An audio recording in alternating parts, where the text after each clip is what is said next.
Now, since you know who Jack Ruby is and you understand his connection to the Grand Ole Opry and all the musicians, it makes sense to see him standing with little Jimmy Dickens, another well-known Grand Ole Opry and Country Music Hall of Fame member. Now, when I looked at his photograph and then I saw some video footage of him, it reminded me of a photograph that I saw just recently. And it was of a person that looked exactly like him, turns out it is him, standing next to Lucille Ball. And it's labeled as her brother. Pay attention to the fact that we're seeing the last name White appear over and over again, as in Betty White, the sister of the current queen, and that queen being played by Lucy. We can see that her current husband, the prince, is also Gary. So again, we can validate with the spouse. As per the photo of her and Jimmy Dickens as her brother, we have not been able to validate that just yet. The interesting fact is that also that day in Dealey Plaza, we have another individual that's associated with both of those people. And let's see if you can guess who it is. Until August the 8th, and the day that Oswald tried to infiltrate our organization was on August the 5th. After that, when I turned down Oswald's offer, I found him in the street carrying on a rally in favor of Fidel Castro with a big sign in his chest reading Viva Fidel. And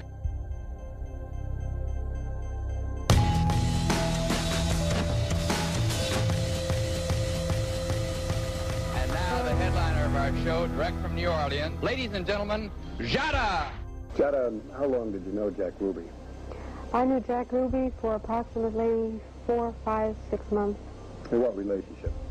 I was employed as the feature at the Carousel Club, and I had known Jack before I went to work there, and I had a slight hassle with Jack, and I had left, and that was the end of my association with Jack. What about politics? Did he seem interested in politics, particularly regarding the Kennedys? I have heard Jack talk about the Kennedys, and I've been trying to think, and it's so confusing today, but I believe he disliked Bobby Kennedy. Do you recognize her? Let's see if this helps. And here's a little gal that I know you're going to really learn to love, because she's a fine singer and one of the finest little gals that I've ever met. Let's give her a great big welcome as she sings a song that she had a big hit on called Dumb Blonde. She ain't no dumb blonde, though. Pretty Miss Dolly Parton. How about it?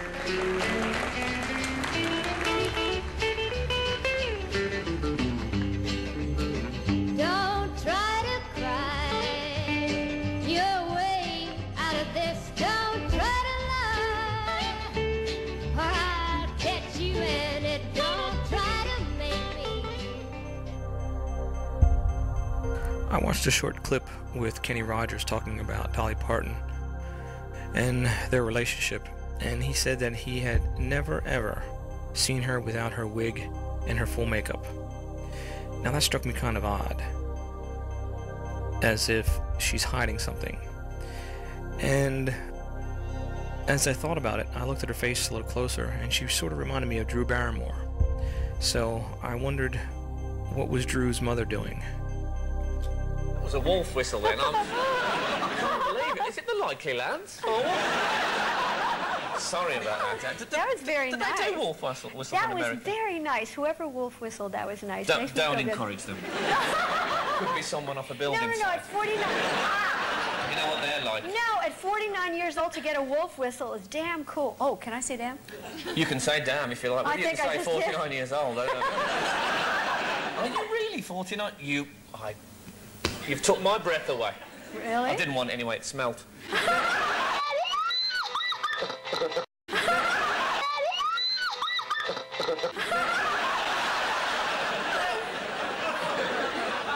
Have you always been so naughty, or is this a recent thing? I think you... So if you're familiar with my work, and you've seen what we've done with Churchill, and you watch the beginning of this video, you see that H.L. Hunt was, of course, Churchill, and also played Lionel Barrymore. That's Drew Barrymore's great uncle. So you see that these people are actors, and they're all related to the mainstream media owners, such as the Hunts. In addition, we saw Dolly Parton being introduced by Porter Wagner. Let's take a look at him and see what connections he has to this. So, I guess they was going to walk off and leave him. You know, not knowing they was there and seeing I knew where they was at, I walked over and picked up a stick and picked them up and put them in a Winston package. I think I picked up 2 and put them in a Winston package, and then as I was walking back, I picked the other one up by hand, I believe. And I picked them up with a stick, you know, keep from leaving fingerprints on them, because I figured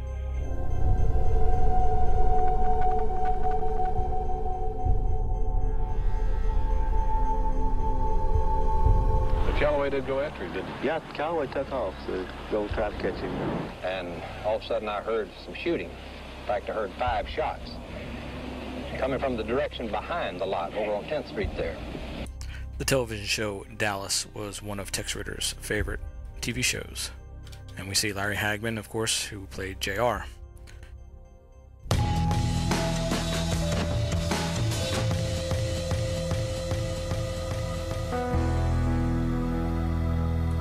The 3 tramps that were arrested that day are not who people have claimed they are. They are, in fact, members of the music industry, and they are associated with the rest of the individuals that we have been identifying as members of the Country Music Hall of Fame or the Grand Ole Opry. Their identities are as follows. Tramp number 1, we have Danny Dill. He's a songwriter from, of course, Tennessee. He was identified by the news media as being a Harold Doyle. You can see where they get the name from, since his name is Horace Dill, and he just dropped his middle name. But that individual that they have identified is the person, but he's using a fake name. He was nominated into the Nashville Songwriters Hall of Fame in 1975 and is a member of the Grand Ole Opry, as many of these individuals are. Tramp number 2, we have Harold Lloyd Jenkins, aka Conway Twitty. By using the ear biometrics, we can match the ear and have a positive hit on this, and we can see also that he has ties to Peter Sellers, and you will understand the full significance of that connection and that relationship in a few more minutes as we will discuss his role in this event. We can see that Conway was never a member of the Grand Ole Opry, but was inducted into both the Country Music and Rockabilly Hall of Fame. Tramp number 3, we have Whitey Ford, Benjamin Francis Ford. This individual has been misidentified as E. Howard Hunt for many years. If you examine E. Howard Hunt's ears, they have different lobes than this individual, so we can positively say that this is a match as well. We also see that he was a member and inducted into the Country Music Hall of Fame, as like many of these individuals are, and has ties to just about everybody that we have covered.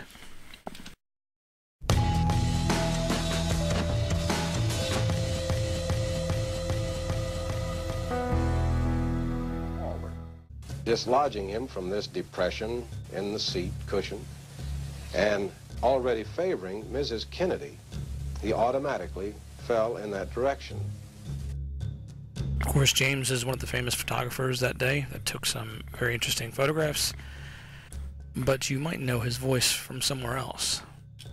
The one thing that did seem to be a little bit strange, immediately after the car proceeded on to Parkland Hospital, my name was Curtis Gowdy. men with drawn guns ran up the terrace. My mother was the only one to call me Curtis all my life. I went by Kurt, C-U-R-T. I didn't have any nicknames or anything. And when were you born? Born July 31st, 1919 in Green River, Wyoming. Kurt became well known as the voice of the Boston Red Sox. Plus he did a cameo on the movie The Naked Gun in 1988.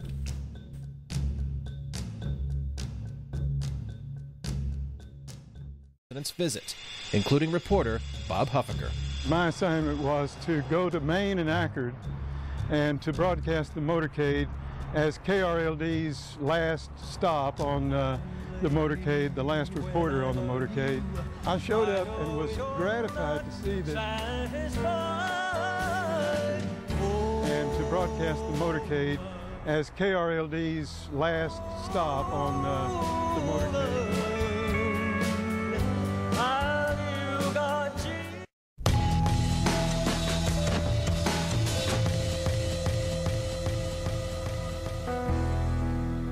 Of course, when we interviewed these two, I wouldn't have known at that time that they were lying. There would have been no way to know this. But 50 years later now, we all know it. The final shot had to come from the grassy knoll, somewhere in that area, to hit him in the side of over his ear. There was at least one shot, came from that direction, and it took the top of his head off and blew his brains out and backwards. And I would swear that over my mother's grave to this day. If you say so. I'm glad it's not my mother. Let me introduce you to yet another Country Music Hall of Fame, Grand Ole Opry member. I'll let him introduce himself.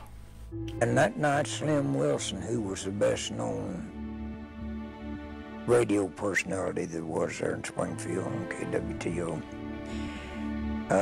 he introduced everybody that night, and when he got to me, he says, "I want you to meet our newest member, Speedy West."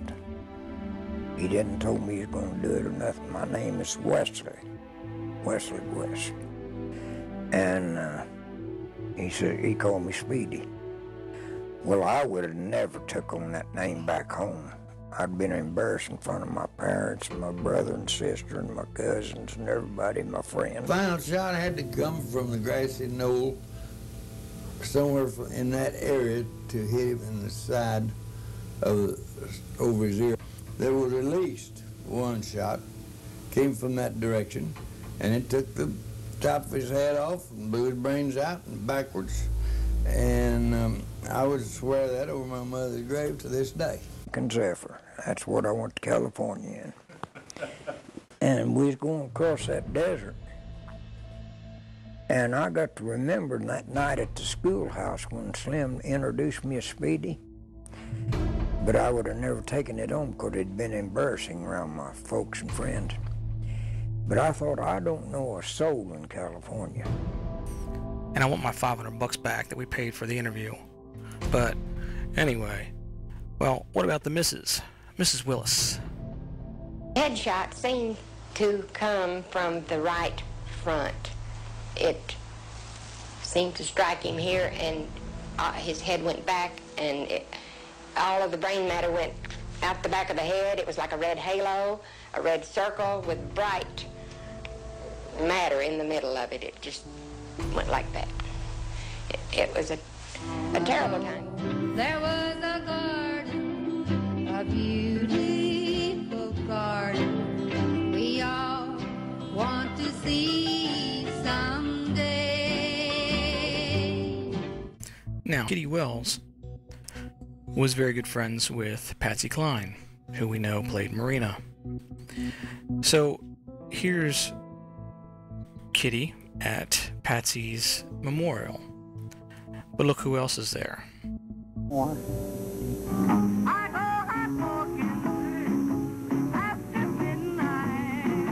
What could have been, and what actually was, is a painful story for the loved ones of performers Patsy Cline, Hawkshaw Hawkins, Cowboy Copas, and pilot Randy Hughes.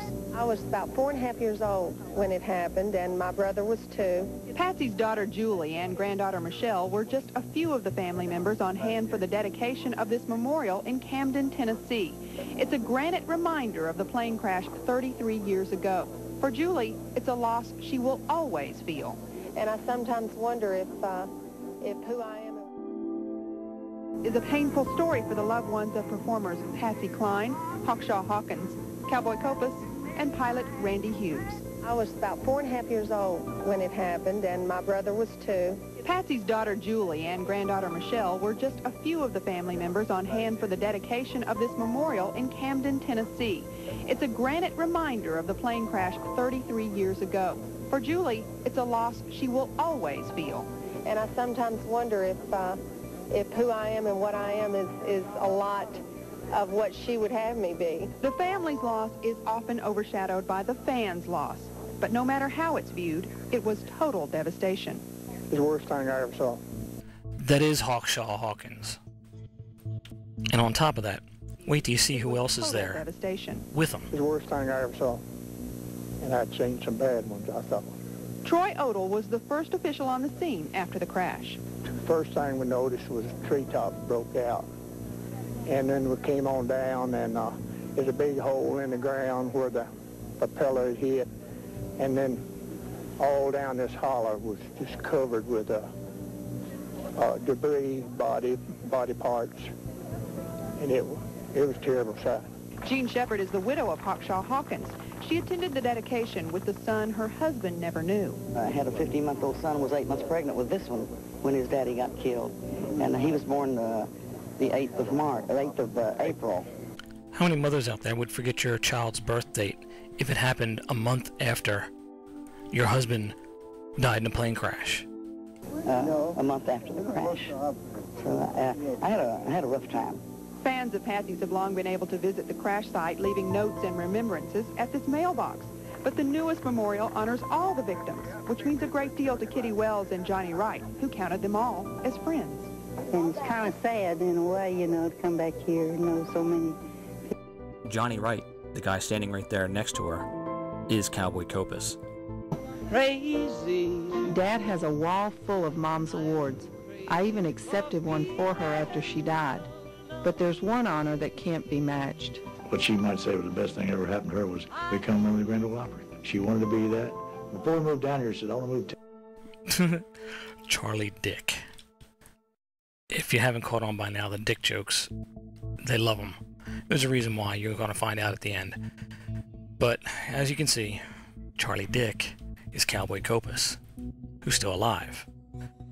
And of course, he was supposed to go down in the plane with Patsy. Right. What liars.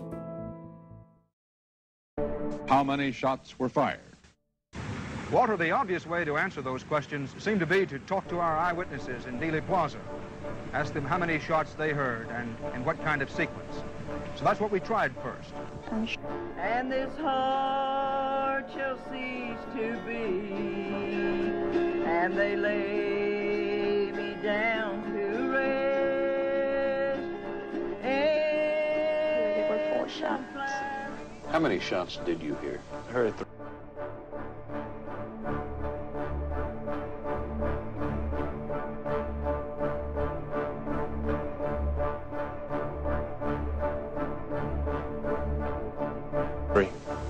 The first and second was further apart than the second and the third. In other words, that was a bang and a bang bang like that, you know. Well, how many shots did you hear? 3. In how long a period of time? Oh, I'd say just about like that, you know. Boom! Then clap, clap. Boom! Clap, clap. Boom! Something similar to that. I would say bang, bang, bang. There's definitely 4 shots. Yeah, the one I call a graveyard blues. I kind of put it together myself. And it's pretty hard to sing, but I'll give it a try. Well, just 3 quick bursts. This is Hank Williams Sr., and this is after his death. So he gained some weight, I see. Good thing we have those ears to identify him with. Like bang, bang, bang. There is an old axiom among lawyers that nothing carries more weight with a jury or is less reliable than eyewitness testimony. In this case, we have just learned that the testimony of assassination ear witnesses also is unreliable.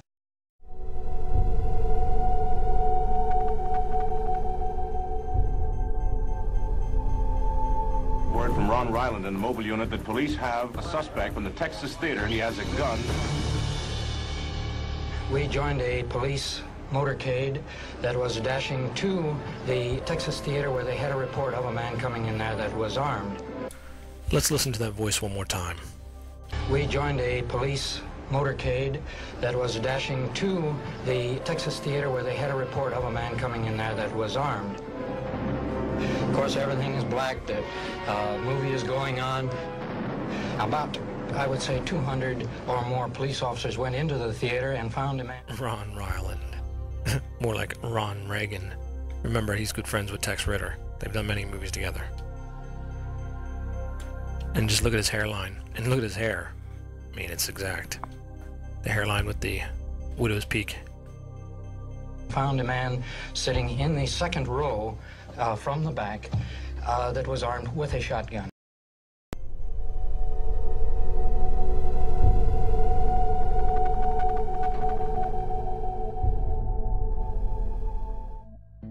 Beverly Oliver. We interviewed her back when we did the production for our video documentary, and this is a photograph of me when I was 17 with her after the interview, and of course she playfully threw me down on the bed.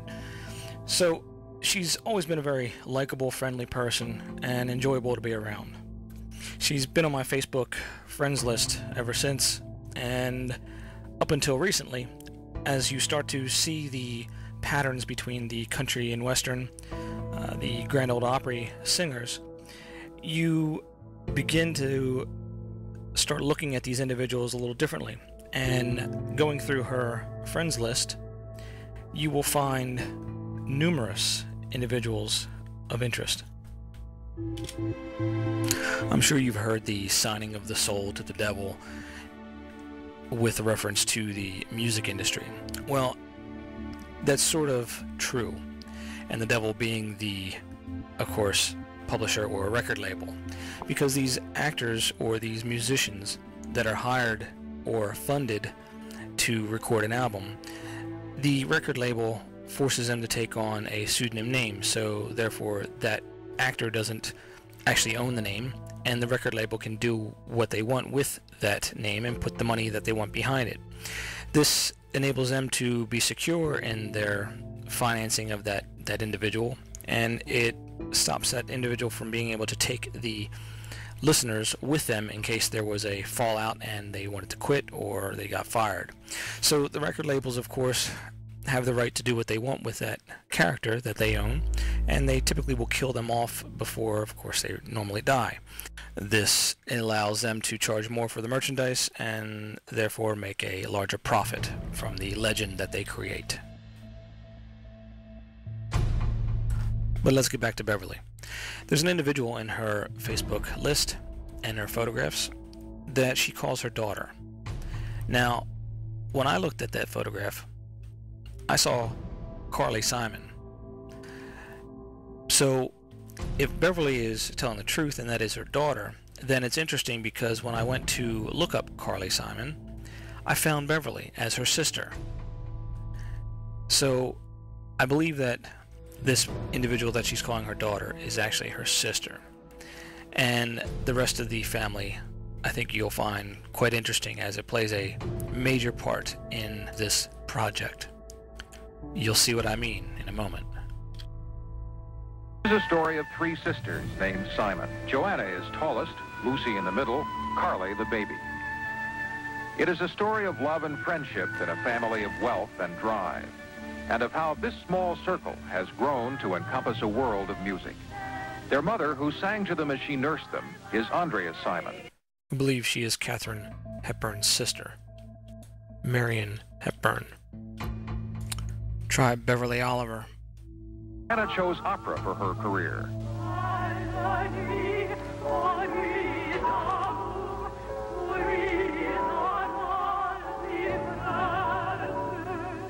Lucy developed her style from folk A long line just so you can tell everyone that you're a dyke. and pop music. We had a single wish to ask the brightest star. You should have listened to our words.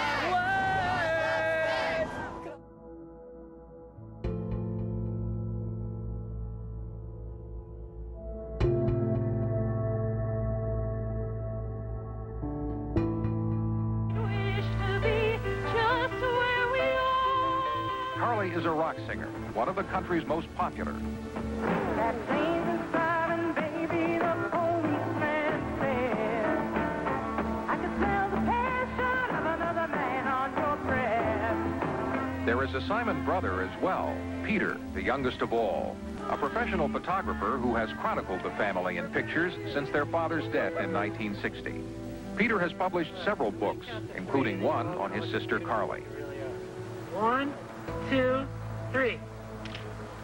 From the beginning, the Simon family has been captured in photographs and home movies.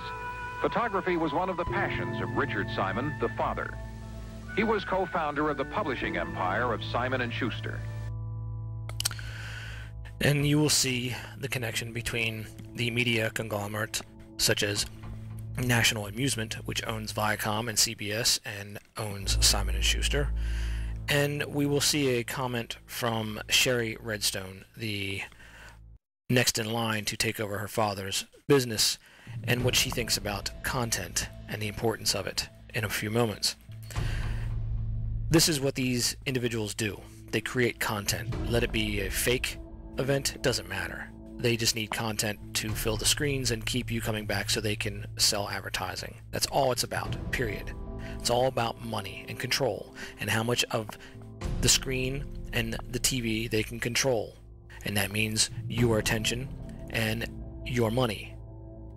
She sang. I mean, she even claims it as she was delivering on the delivery table. She was singing la la la la. Where they have sex with little children and things of that nature. We'd been having some discussions with the Swedes for quite a while. Because you're saying what, there's a lot of Swedish gay people? Well, we got into it with the Swedes because they arrested a preacher who stood in his own pulpit and preached what the scripture says about homosexuality. Now, I hope you made that connection there. You see one of her sisters is playing one of the roles in the Westboro Baptist Church scam. It's a fraud. It's a completely made-up event that you see in the headlines from time to time. And guess who, of course, owns the rights to it? Well, that would be Simon & Schuster. And Simon & Schuster is owned by Viacom, which of course is owned by CBS. So you see the creation of the content that these mega networks need in order to fill their pages of their publications is just generated by their family members. Then understand the connection between Sumner Redstone and his father, Michael Redstone, which is actually Michael Rothstein, and National Amusement. And if you don't know what that company is, they're the ones that own MTV and all the other stations that we see all this crap being forced down our throat from. Could you see Viacom trying to do a deal to buy a Netflix? I think right now the relationships that both Viacom and CBS have with Netflix, where we put our content on there, where we receive revenue, is exactly where we want to be. We're in the content business, and we do a great job of it. We're not looking to get into any other businesses. They arrested him, charged him with a crime, so we put out some news releases about that. We turned in on them. Tell me and about we included the king, and the king got angry about that, and that's how it all started. So you heard Sherry Redstone herself say they're in the content business, and all this stuff is made-up content. King Gustav is the one that sent his daughter over. Remember Princess Victoria, the one who posed as the owner of a government rag website, Stephanie Sledge, who I went to Arizona with, who tried to get all the information from me about my investigation into these people. Go to my YouTube channel and you can watch the video where I taped her, and you can hear it out of her own mouth about how she was trying to get the information from me, but I wouldn't budge. Hilarious. King Gustav. Whatever.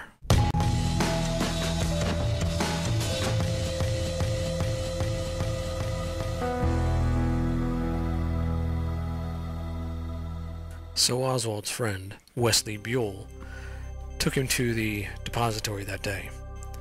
Here he is, telling his side of the story. And then we'll find out who this person really is. Well, he come to me Thursday, November the 21st, and asked me could he ride home with me that afternoon. And I said, well, yes. And I said, well, why are you going home this afternoon? And he replied that he wanted to go home and pick up some curtain rods where he could put some curtains up in his apartment. And I said, oh, very well. And then I said, well, will you be going home with me tomorrow also? And he said no. He said he wouldn't be going home with me on the 22nd. And I want to introduce Buell, who I've got to know. He's a good friend, and one of the most honest people I've ever met. He's one of the most honest people I've ever met, and I want to hear what he has to say too. Okay, thank you, Hugh. Let's start with that morning, November the 22nd, 1963. The whiskey opened in 1964, and I was producing Johnny Rivers, who was the act that was there all the time, most of the time. So I was there almost every night, and that era was fantastic. And then in the 70s, we opened the Roxy and the Rainbow, and that era was fantastic. And now this one is, because my son Nikolai is running the strip, so to speak. So keeping it in the family. Yeah, right. But I got some more when he's ready. There's other kids coming. So. I'm just curious to know, what would it take for you to kind of get back into the record business? Lou Adler. This one's an interesting one. This one definitely follows the check the spouse scenario, and you'll find out that he is playing several other figures in the public arena. He does play Tennessee Ernie Ford, and we see him here in an episode of Lucy.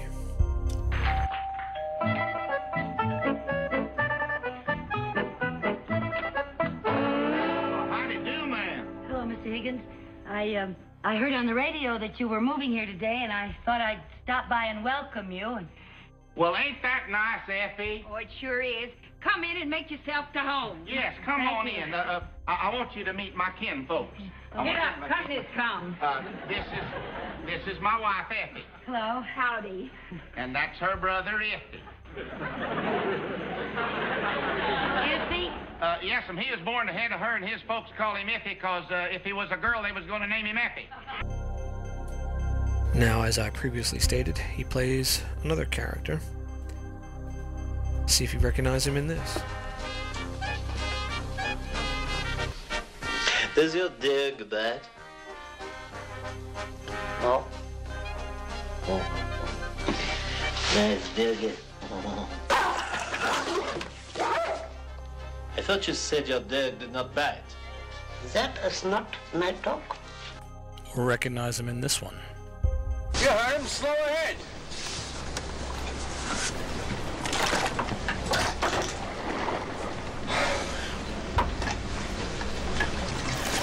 Slow ahead. I can go slow ahead. Come on down and chum some of this shit.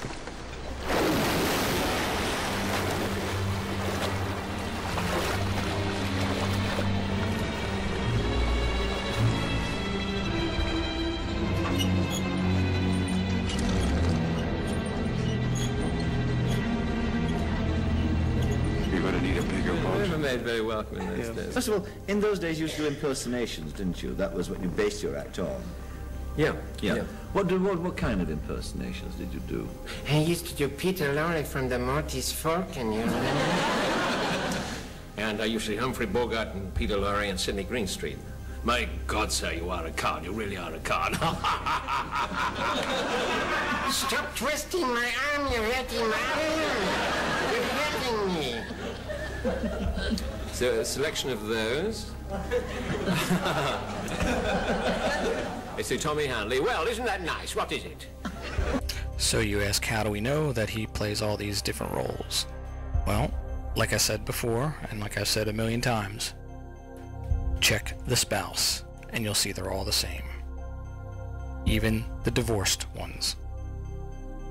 Now, we misidentified Wesley, or Lou, as being at the Dealey Plaza a week before the anniversary was to take place. We photographed this individual that claimed that he was at the plaza during the assassination, and he has very similar traits to Wesley, but it turns out it's not him. After doing a very close examination of the ears, we can say that this individual is actually Sir Ian McClellan.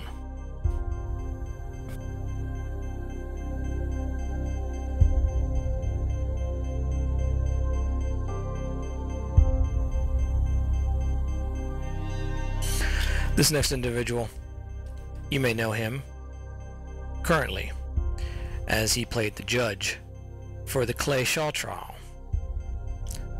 Welcome to family member Warren Buffett. Part 3 of this documentary will cover the Oswald shooting, as we have new information and new evidence to show, the Payne family and their connection to all this, and the Bush family and who they truly are. The reason why we're not discussing the Zapruder film should be quite obvious. They want us to discuss that. They want us to debate and speculate about how they pulled off that scam. But I'm not going to do it. I'm not falling for their tricks. We can prove that this event was a non-event just by what we've shown today and the association between all the eyewitnesses and the corporations behind it. That is clear, crystal evidence that the assassination did not happen. How they pulled it off doesn't really matter. Maybe when we get one of them on the stand and force them to answer some of our questions, we'll get a little bit more of an insight about how they pulled it off. But until then, you know exactly who you should focus on and hold accountable.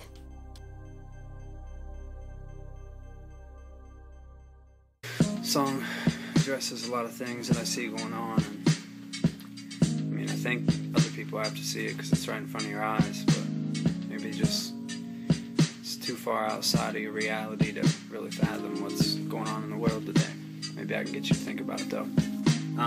I've been sitting with this pad on my lap, just contemplating, thinking about the ways that I can say what's on my brain. My thoughts are racing. I lost my place in this world, and then I lost my patience. I guess it's safe to say that life will never make sense. I make hits that'll take shits on other artists, but they're not the target. Regardless, why would I want to harm them when the problem is more than that? It's more than rap. You ignore the past, saying that's that. We never going back. Ha, open your eyes, man. Times have changed. You think it's fine that they rope you off to ride a plane? I think it's time that we all unite despite our race, living inside a cage, and we try to find a better way to live. Cause the government's oppressing us, arresting us for next to nothing that functions to mess with us. Did you know America's incarceration rate is far greater than any other nation? And that's why I say, sheets of water, but you can't make it drink. And I can feed your brain with knowledge, but I still can make you think. So you gotta think for yourself.